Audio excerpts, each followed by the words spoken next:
tahun 1948, terjadi pemberontakan PKI di Indonesia, tepatnya di kota Madiun, yang nantinya peristiwa ini dikenal sebagai sejarah pemberontakan PKI Madiun 1948. Pada hakikatnya, pemberontakan PKI di Madiun adalah puncak pertentangan ideologi dan politik antar beberapa partai di Indonesia.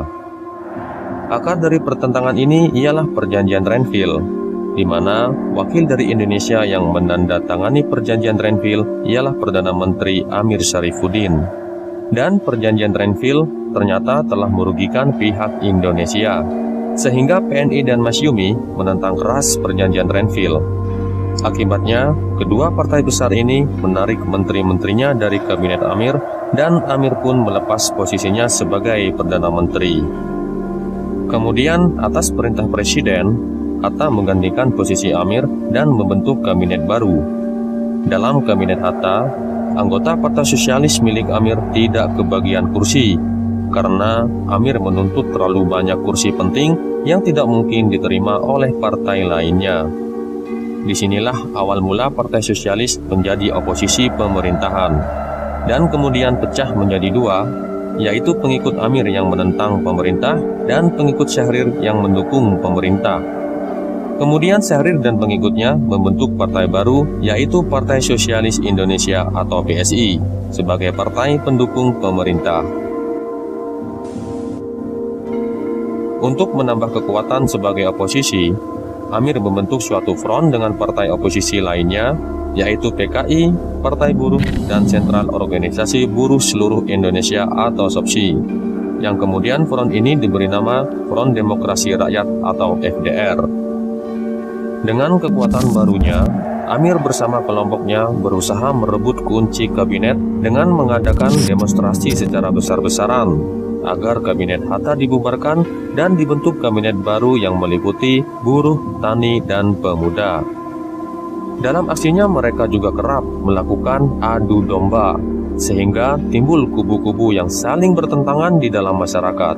Bahkan mereka juga memprovokasi para buruh agar melakukan pemogokan kerja seperti yang terjadi di perkebunan Delangu. Sedangkan di pihak pemerintah, walau berada dalam tekanan, kabinet Hatta terus melakukan program pemerintahan.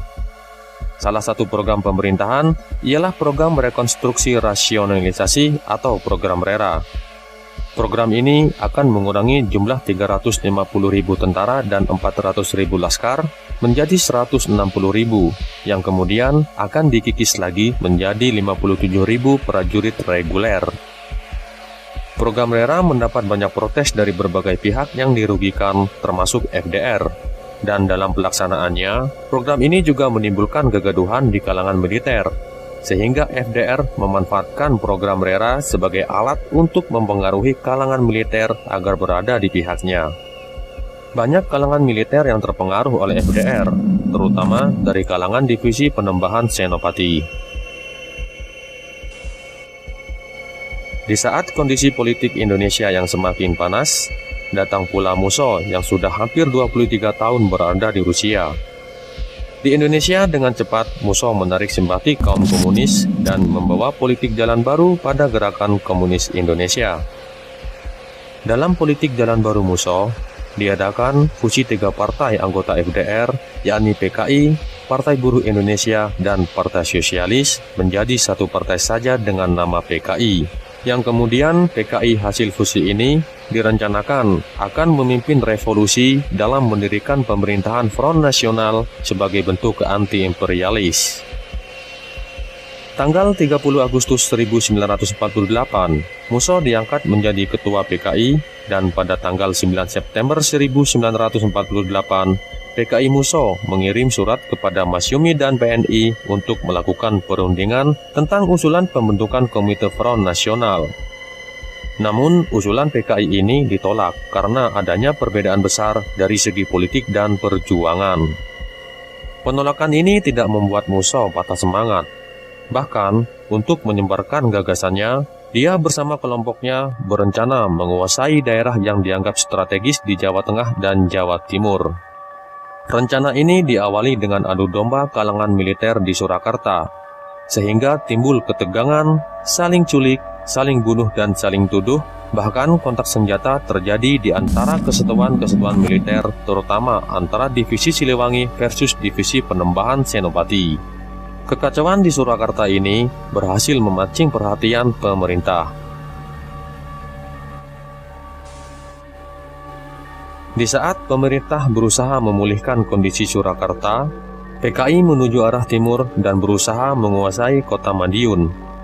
Gerakan berontak PKI ini dimulai dari jam 3 pagi hingga berhasil merebut kota Madiun sepenuhnya pada jam 7 pagi. Kemudian mereka memproklamasikan berdirinya Republik Soviet Indonesia. Pemberontakan PKI di Madiun bukan terjadi karena kebetulan atau karena adanya peluang, melainkan pemberontakan ini sudah direncanakan jauh sebelumnya. Seperti aksi demo besar-besaran, pemogokan buruh, serta perseteruan militer di Surakarta merupakan suatu rangkaian gerakan awal PKI sebelum melakukan pemberontakan di Madiun.